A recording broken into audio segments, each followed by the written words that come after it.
How to add background music on video on iPhone. Method 1. Using iMovie. Open the App Store on your iPhone.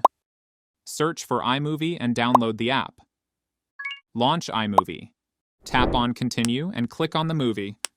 Choose the video you want to edit from your library. Tap Create Movie to add it to the timeline. Tap the plus icon. Select Audio.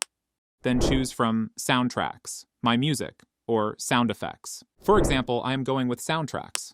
Tap the desired track and press the plus button to add it. Tap the audio track in the timeline. Adjust volume levels and set fade in or fade out effects as needed. Tap Done. Press the share icon and select Save Video to export to your Photos app. Here, you can see the saved video in the gallery, but the disadvantage of the iMovie is it decreases the original video aspect ratio. If you want the original video aspect ratio, then follow the next method. Method 2. Using CapCut.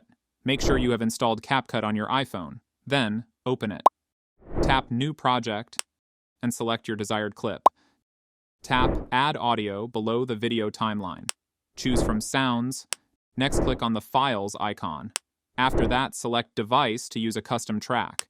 Tap the desired audio and hit plus to include it in your project. Trim the music to fit the video length. Then add fade in or fade out effects. Tap the export icon. Choose the resolution and save the video to your Photos app. Here, you can check the saved video on your iPhone. And that's it.